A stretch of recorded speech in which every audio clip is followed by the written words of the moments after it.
ஆண்டவராகிய இயேசு கிறிஸ்துவின் நாமத்தில் காலை வாழ்த்துக்கள். இன்றைய மன்னா, மேன்மைக்கு முன்னானது தாழ்மை. நீதிமொழிகள் 15 வசனம் 33 பின்பகுதி. பாருங்க, மேன்மைக்கு முன்னானது தாழ்மை. எந்த ஒரு மனிதன் மேன்மை அடைய விரும்புகிறானோ அவன் என்ன செய்யணும்? தம்மை தாழ்த்த வேண்டும். எந்த ஒரு மனிதனை ஆண்டவர் மேன்மைப்படுத்தினாலும் அவன் தன்னைத்தான் தாழ்த்தினா மட்டும்தான். எந்த ஒரு மனிதனும் மனுஷியோ தன்னை தாழ்த்தினா மட்டும்தான் ஆண்டவர் பார்த்து, ஐயோ எவ்வளோ தாழ்த்தியிருக்காங்களே, எவ்வளோ தாழ்மையாக இருக்காங்களே, நம்மை நோக்கி பார்த்து நமக்கு ஒரு மேன்மையான காரியத்தை செய்வாராம். 18 அதே நீதிமொழிகள் 18:12 பாருங்க, அழிவு வருமுன் மனுஷனுடைய இருதயம் இருமாப்பாக இருக்கும், மேன்மைக்கு முன்னானது தாழ்மை அப்படின்னு சொல்லப்பட்டிருக்கு. இங்கேயும் அப்படிதான் சொல்லப்பட்டிருக்கு. மேன்மைக்கு முன்னானது தாழ்மை என்று சொல்லி இருமுறை அந்த இடத்துல சொல்லப்பட்டிருக்கு. அது மட்டும் இல்லை, நீதிமொழிகள் 29:23 பாருங்களேன். 29:23 மனுஷருடைய அகந்தை அவனை தாழ்த்தும், மனத்தாழ்மை உள்ளவனோ கனமடைவான். பார்த்தீங்களா? மனுஷனுடைய அகந்த பெருமை அவனை என்ன பண்ணும்? அவனை தாழ்த்தி விடும். தாழ்த்துனா தாழ்மை கிடையாது, தாழ்த்தி விட்டுறது, அவனை இறக்கிடும் மனுஷனுடைய அகந்த. ஆனால் மனத்தாழ்மை உள்ளவனோ உயர்த்தப்படுவான், கனமடைவான். அவன் உயர்த்தப்படுவான், இவன் தாழ்த்தப்படுவான். தாழ்த்தப்படுதல் தான் அந்த இடத்துல போடப்பட்டிருக்கு. மனத்தாழ்மை உள்ளனோ கனமடைவான், எல்லாருக்கும் முன்னால் அவன் மேன்மை அடைவான் என்று சொல்லப்பட்டிருக்கு. எனக்கு இதை பார்த்தோன்னே மரியாளுடைய ஞாபகம் வந்துச்சு. இயேசுவின் தாயாகிய மரியாள் ஆண்டவரை மகிமைப்படுத்தி அவங்க தேவதூதன் ஆசீர்வச்சு, உங்கள் வயிற்றில் ஒரு குழந்தை பிறக்க போது, அது கர்த்தரோட இயேசு என்று பெயரிடணும், அது தேவனிடத்திலிருந்து உங்களுக்கு அது பிறக்குது, அவர் பெரியவராயிருப்பார், உன்னதமாண்டிய குமாரன் எனப்படுவார், கர்த்தராகிய தேவன் அவருடைய பிதாவாகிய தாவீதின் சிங்காசனத்தில் அவர் கொடுப்பாரு, அப்படி நீங்கள் ஆசீர்வதிக்கப்பட்டவங்க ஸ்திரீகளுக்குள்ளே கர்த்தர் உங்களுடனே கூட இருக்கிறாரு, கிருபை பெற்றவளை வாழ்க என்று சொல்லி வாழ்த்தி பல காரியத்தை சொல்கிறாங்க. அப்போ மரியாள் கேட்குறாங்க தேவதூதனை நோக்கி, இது எப்படி ஆகும்? புருஷனை அறியனேன்னு சொன்னோடனே, இல்லை இது பரிசுத்த ஆவி உன்மேல் நிழலிடும், உன்னதமானுடைய பலன் உன்மேல் நிழலிடும், பரிசுத்த ஆவி உன்மேல் வரும், ஆதலால் உன்னிடத்தில் பிறக்கும் பரிசுத்தம் உள்ளது தேவனுடைய குமாரன் என்னப்படும் அப்படின்னு சொல்லப்பட்டிருக்கு. சும்மா சாதாரண ஆள்லாம் கிடையாது, உங்ககிட்ட பிறக்க போகிறது தேவனுடைய குமாரன் அப்படின்னு சொன்னோன்னே அவங்க எலிசபெத்து வீட்டுக்கு வராங்க. அதெல்லாம் நமக்கு தெரியும், அந்த சம்பவம்லாம்.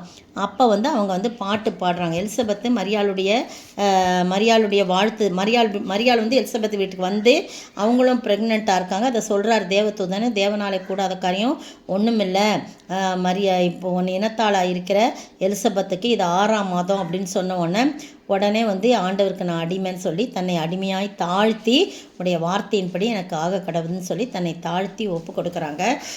மரியாள் எழுந்து அந்த மலைநாட்டில் உள்ள யூதாவின் பட்டணத்தில் போய் சகரியா வீட்டுக்குள் பிரவேசி எலிசபெத்தை வாழ்த்தின போது, அந்த வாழ்த்துதலை கேட்ட உடனேயே அவளுடைய வயிற்றில் உள்ள பிள்ளை துள்ளிற்று. எலிசபெத் பரிசுத்தானில் நிரப்பப்பட்டு அவங்கள ஆசீர்வதிக்கிறாங்க. ஸ்திரீகளுக்குள்ளே நீ ஆசீர்வதிக்கப்பட்டவள், உன் கர்ப்பத்தின் கனியும் ஆசீர்வதிக்கப்பட்டது அப்படின்னு ஆண்டவருடைய தாயாரே என்னை இங்கே வந்தது எனக்கு எதனால் கிடைத்த பாக்கியம், இதோ நீ வாழ்த்தின சத்தம் கேட்டவுடனே என் வயிற்றுள்ள பிள்ளை களிப்பாய் துள்ளிற்று அப்படின்னு சொல்கிறான்.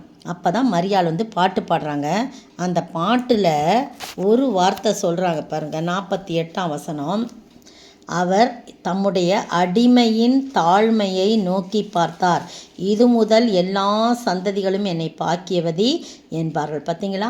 அவங்க இந்த மாதிரி ஒரு நிலைமைக்கு ஆளானது அவங்க தன்னை தாழ்த்தினார். அந்த அடிமையின் தாழ்மை அவர் நோக்கி பார்த்தார். எத்தனையோ பெண்கள் தன்னுடைய கற்பத்திலே மேசியா பிறக்க வேண்டும் என்று இருந்த போதும் இந்த மரியாள் தன்னை தாழ்த்தினாள். அதை தான் அறிக்கையிடுறாங்க.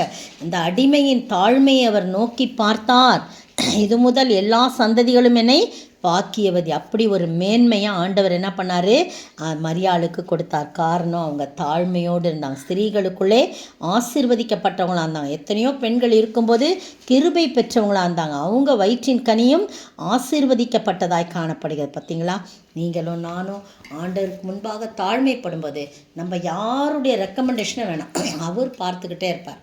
இந்த மகள் தன்னை தாழ்த்தி இருக்கிறான்னு சொல்லி அழகாக ராஜாக்களுக்கு முன்பாக, ஆசாரர்களுக்கு முன்பாக நம்மை உயர்த்தி நம்முடைய விருந்து சாலைக்குள் கொண்டு போய் நம்முடைய எல்லா இடத்துக்கும் எல்லாருக்கும் மத்தியில் நம்மை உயர்த்த வல்லவராயிருக்க அந்த ஆண்டவரை நோக்கி பார்ப்போமா?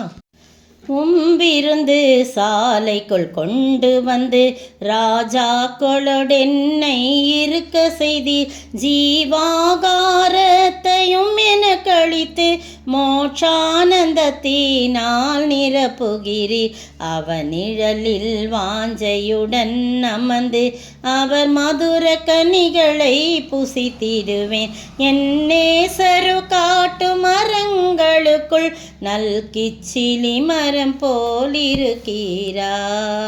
ஸ்தோத்திரிக்கிற ஆண்டவரே, துதிக்கிற ராஜா, ராஜாக்களோடு என்னை அமர வைத்து கர்த்தாவே, நீர் எங்களை கர்த்தாவே மேன்மைப்படுத்தி இருக்கிறீர், உயர்த்தி இருக்கிறீர், கனப்படுத்தி இருக்கிறீர். நாங்கள் எவ்வளவுக்கு எவ்வளவு எங்களை தாழ்த்த முடியுமோ அவ்வளவுக்கு தாழ்த்தும் போது யாரும் ரெக்கமெண்டேஷன் வேண்டியதில்லை ஆண்டவரே. நீங்களே பார்த்து எங்களுடைய தாழ்மையை கண்ணோக்கி, மரியாளுடைய தாழ்மையை கண்ணோக்கி அவங்க கற்பத்தை தெரிந்து கொண்டது போல ஆண்டவர் எங்களுடைய ஒவ்வொரு இருதயத்தையும் சிங்காசனமாக உங்களுடைய கருத்தில் அர்ப்பணிக்கிறோம். நீங்கள் வாசம் செய்யும்படியாக நாங்கள் எங்களை தாழ்த்தி ஒப்பு கொடுக்கிறோம். இயேசுவின் நாமத்தில் பிதாவே, ஆமேன். நேற்றைய பதில், அடிமையானவளிடத்தில் பிறந்தவன் மாம்சத்தின்படி பிறந்தான், சுயாதீனம் உள்ளவளிடத்தில் பிறந்தவன் வாக்கு தத்தத்தின்படி பிறந்தான் என்று சொல்லப்பட்டுள்ளது. கலாத்தியர் 4:23. இன்றைய கேள்வி, எதற்கு உட்படாமல் எதிலே நிலை கொண்டிருங்கள் என்று சொல்லப்பட்டுள்ளது? எதற்கு உட்படாமல் எதிலே நிலை கொண்டிருங்கள் என்று சொல்லப்பட்டுள்ளது?